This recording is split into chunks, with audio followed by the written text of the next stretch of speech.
Si Sir Carlo Villa, ito ba'y Villa o Villa? Villacorta. Villacorta, ang VP for Public Affairs and Special Events Division ng SSS. Magandang umaga po, sir.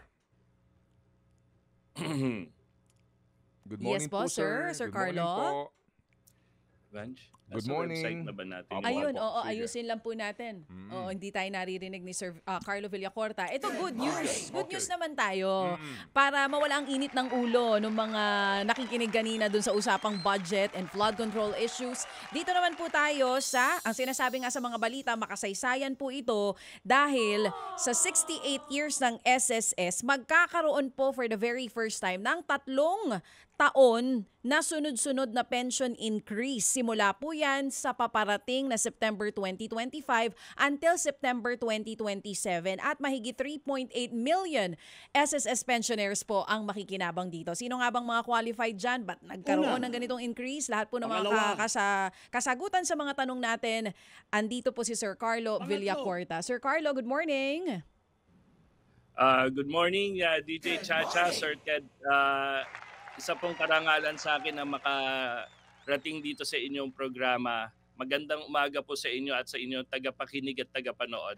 Thank you rin po sa pagsama sa programa namin ngayong umaga, Sir Carlo. Ito nga ang good news natin para sa ating mga senior citizens na nakatutok sa atin ngayon. Bago natin puntahan kung sino ang qualified na tumanggap nito pong increase sa pensyon ng SSS, ano po muna ang dahilan ng SSS para nga ipatupad ito pong ganitong klase na multi-year pension increase starting September 2025? Ito po, DJ Chacha, ay bunga ng direktiba ni Pangulong Marcos na pag-aralan ang posibilidad ng pension increase para sa mga pensioners ng SSS. At sa gabay ng aming DOF Secretary and Chairperson of the Social Security Commission, si Secretary Ralph Recto, at ang Social Security Commission ng SSS, ito na po ang tugon ng SSS President and CEO Robert Joseph Declaro at pamunuan ng SSS sa masidhing panawagan ng mga pensioner na mataas po ang kanilang buwan ng pensyon. Ang Pension Reform Program of 2025 po ay magpapataas ng buwan ng pensyon sa hanay po ng retirement at disability pensioners. 10% increase po sa kanila simula Setyembre 2025. Dagdag 10% pension increase simula Setyembre 2026.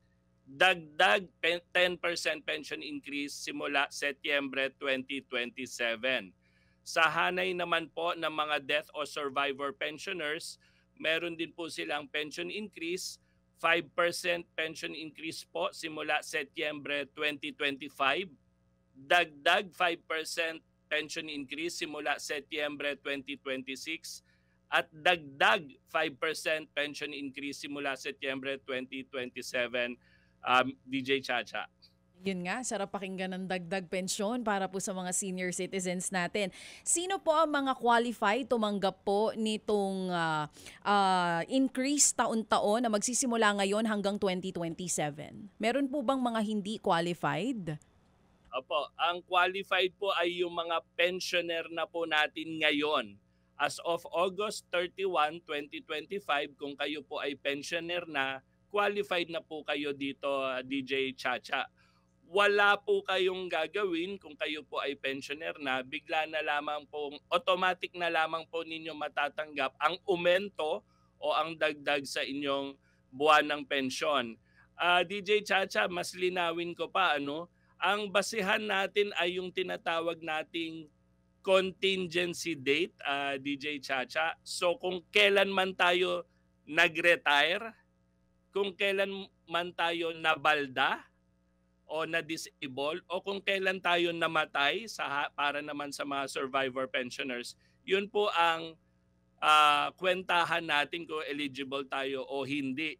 Kahit pa man tumawid ang buwan ng Agosto yung ating pag-file, basta po ang pag-retire natin mismo ay pasok sa August 31, 2025 or earlier, mapapakinabangan po natin ng pension increase. Okay. DJ Chacha, maaari din po kasi may mga bagong pensioner na hindi aabot sa August 31, 2025, kunyari sila ay naging pensioner sa October o sa November, ang mapapakinabangan po nila ay yung dalawang susunod na pension increase, yung sa 2026 September at yung sa September 2027. So sa ganitong paraan, may mga makikinabang pa rin na bagong pensioner kahit sa susunod na 1 at 2 taon, DJ Chacha, Sir Ted. Wow. So, yung mga magre-retire August 31 onwards, okay pa rin kasi yung for 2026 and 2027, makikinabang sila dun sa added pension. Ngayon, ang tanong ng mga lolo, lola at nanay at tatay natin,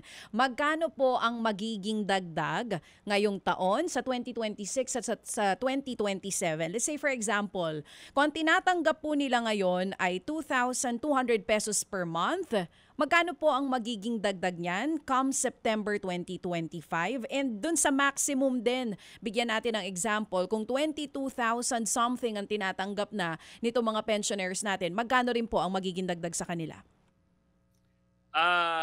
DJ Chacha, yung sa 2,200 na buwan ng pension ang natatanggap, doon ako agad, DJ Chacha, sa kabuuan, kapag kayo po ay 2,200 ang natatanggap na buwan ng pension sa ngayon, pagkatapos po ng 3 taon, magiging 2,928 na po ang inyong buwan ng pension.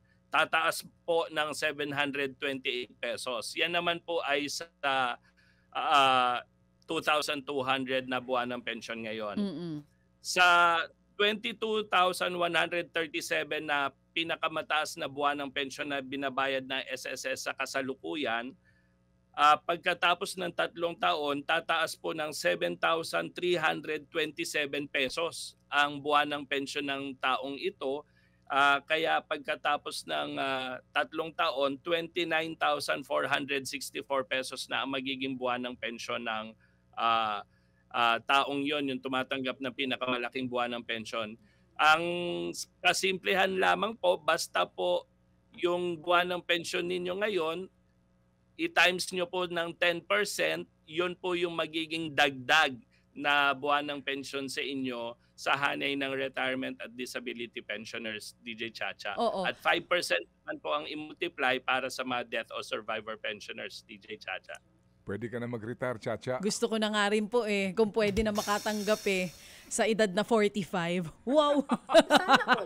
Tinanggap ko na talaga sinabi ni Sir Ted. Pinatatawa ko lang si Sir Carlo. Kasi for sure, malaki ang ngiti ng mga senior... Oo nga malaki ang ngiti ng mga senior citizens natin ngayon. Wag muna. Wala pa ako 60 Pinagre-retiro na ako. Pero again, magandang balita po ito sa mga senior citizens natin. Medyo curious lang po ako, Sir Carlo. Paano natin nakuha yung figure na yon? Halimbawa, yung 10% increase, as meron din kayong ginamit na 5%. Pero in totality, sa 3 years, more than 33% yung increase. And paano po natin sisiguruhin na hindi po maaapektuhan yung pondo ng SSS at talagang walang pagtaas naman doon po sa hulog ng mga members ng SSS? Ito po ay pagkatapos ng marami at masusing pagsasaliksik ng ating Chief Actuary at ng kanyang Actuarial Services Division kung ano po kaya ang pinakamaiging kombinasyon bilang tugon sa panawagan nga po na tumaas ang buwan ng pensyon ng mga pensioner na SSS. Mayroon pong prinsipyong gumagabay sa amin na nakasaad din po sa batas, Republic Act 11199 o Social Security Act of 2018.